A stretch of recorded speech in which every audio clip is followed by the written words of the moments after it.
Welcome everybody. We're here at Frontera Grill's Test Kitchen, above Frontera Grill, right? Yes, we're right above Frontera. This is the nicest kitchen I've ever seen for testing. I'm lucky. This is a really, really joyous place because this is where we develop all the recipes that go in the books, on the TV shows. This is where all the products that you find in the grocery store are developed in this kitchen here. Okay, so let's set up the premise today. We also do it for private dining too. Oh, nice. A little plug too. Yeah. Okay, so here's the premise. So we wanted to pick something seasonal that would kind of work within this season, and we wanted to have maybe a challenge with Rick and a co-challenger. Just a gentle challenge. A gentle challenge, yeah. This is not Chopped and Iron Chef. Yeah. But, so let's introduce our guest. Okay. Okay, Jason Hammel from Lula Cafe in Chicago. Nice to be here. Yes. Also the owner of Nightwood in Pilsen. Yes. But you're representing Lula today, right? I am. I'll represent Lula. Oh, you represent Lula, okay. Our side. So what's the premise? So 5 ingredients? I wanted to do something really simple that everyone could do at home. And, you know, we don't have these really extensive pantries at home. At least most of us don't. Yeah. You don't have sous chefs to do all your chopping and washing and all that sort of stuff. So I thought, Well, he does. let's keep it really, really simple. Okay. 5 ingredients, 15 minutes. A lot of people want to know how to cook with alcohol in their kitchens because they always want to open a bottle of wine or, in my case, cider today. Okay. And, you know, how do I use it and maybe have a sip while I'm cooking? Okay, so let's talk about this ingredient. It's not from outer space, No, but it looks like it it's does from look like outer it is. space, It's so yeah. celery root. Yes, it's celery root. A lot of people don't even have a clue what it is. It looks so gnarly when you see it in the markets and the grocery stores that people think that they wouldn't know what to do with it. I would never pick that up unless I was a pro No, because I would just walk right by it. I never pick it up either because I don't like it. That's the other thing. Really? So here, this is a challenge. Wow, I'm all just right. saying, it's Good like, challenge, okay, all right. So it's a big challenge for me. Jenna is here to keep time. Jenna, are you available? Yes? Okay. So we're going to put 15 minutes on the clock. Yes. Starting now. Okay, All great. right. Now, I should point out for the folks listening, we're going to edit this down to a 5-minute or so segment on our podcast. But if you want to see the entire video, all 15 minutes of this challenge, it's on our Facebook page, facebook.com/thefeedpodcast.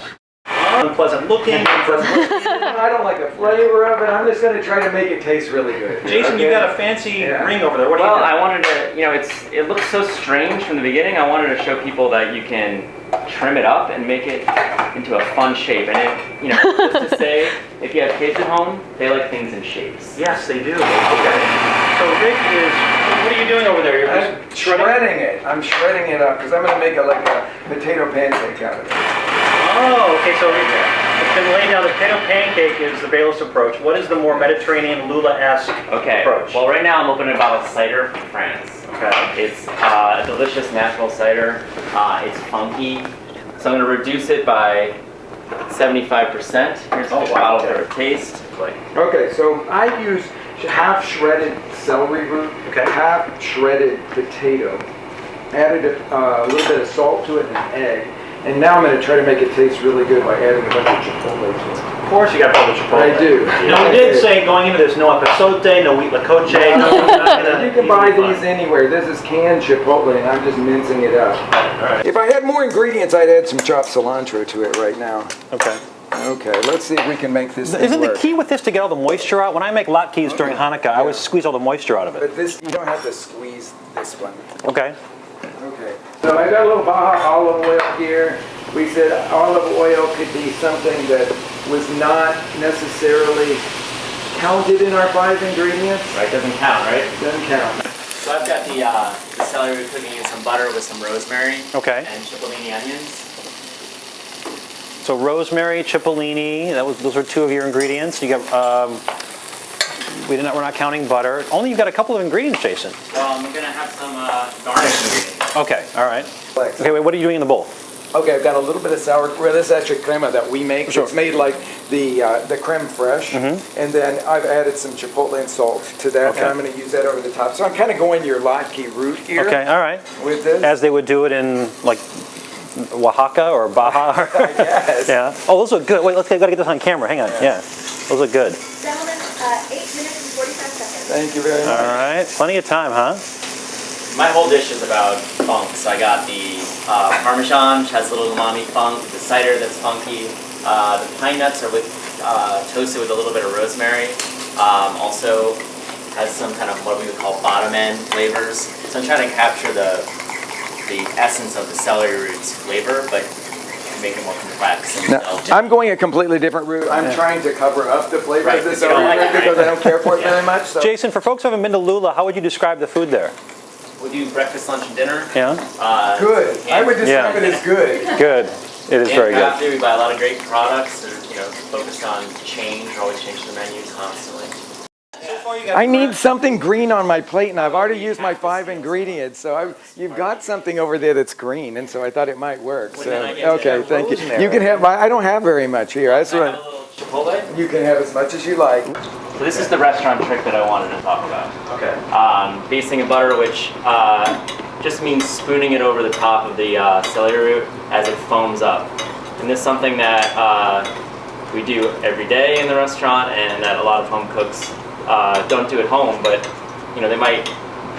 There's not as much butter as it looks in here. Okay. You could use Parmesan for that, but our equivalent here in our restaurant to to Parmesan would be queso añejo, kind of an aged, funky cheese. And then I've stolen a few of little sprigs here of rosemary from You're still within your 5, though. Jason. No, I got 5 on there plus now I've my stolen ingredient. Okay. So cilantro would be great because cilantro and that smoky, sweet richness that you get out of a chipotle is really beautiful.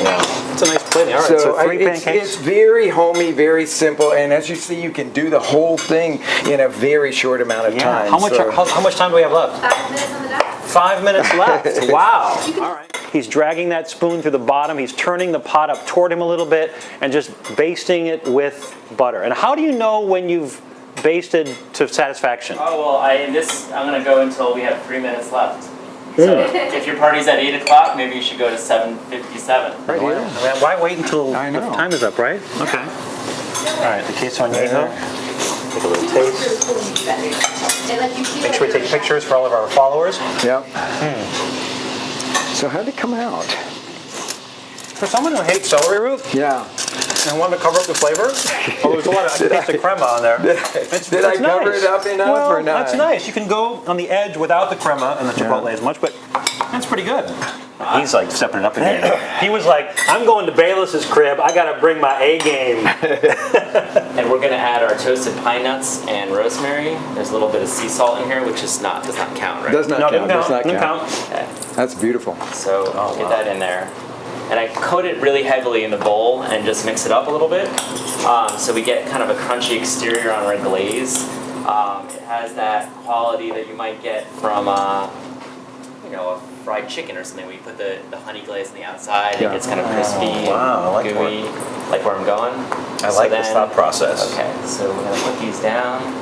Little nuggets of. So notice how artfully and sort of carefully he's plating as opposed to Rick would just sort of like throw it down. This is like, That's okay. To me, this is Wednesday night dinner, just put it on a plate and eat it. Yeah, that's okay. And that's what most people need to do anyway. Yeah. Again, I'm thinking about my kids, and if I don't cut things in circles, diamonds, or hearts, all of which I've done. And how old are your kids? 2 and 6. Yeah, so they- go down is easy. Okay. Would they eat this?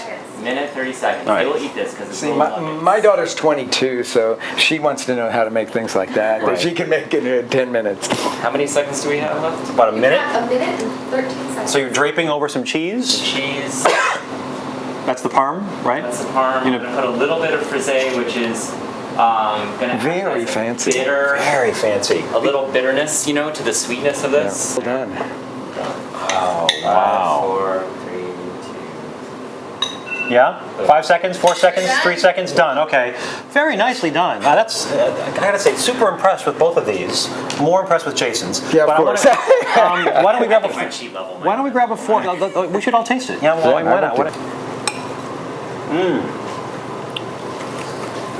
I taste a lot more of that earthy, Right? the earthy celery. Oh my God. I did a pretty good job of covering it up. You did a good job of covering it, but you did a nice job of enhancing it. That's all that celery flavor right there.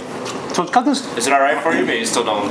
No, it's not my convince you? favorite flavor. It's not for everybody, but I like how substantial this is. It's filling. It's an inexpensive ingredient to use too, isn't it? It is inexpensive. I mean, I picked a cider, so that you can use your favorite. Maybe beer would be great, and that you got in your fridge. Nice That would be nice like a reduce. malty beer you Yeah, have that to would- use for that. That would be Also nice. important texturally, I mean, you wouldn't want to just have the celery root. You've got a little, Yeah, couple I like the other crunch things. on The the crunch on the outside is nice here. You know, you've done a nice job too, Rick. You caramelized yours a little bit in the pan. You got a little crispy. So you want to have that contrast, I think, of textures, which is great. But interesting flavor, 2 interesting preparations. Thanks for playing. Oh, This you're was great. welcome. Jason, Yeah, it's good. Jason Hammel from Lula. Honored to be here. Great to be here. Thanks Yeah, so much. thank you. Okay, so again, more information on our Facebook page, facebook.com/thefeedpodcast, or on our Twitter @thefeedpodcast. And we're going to have just a shorter version for the program.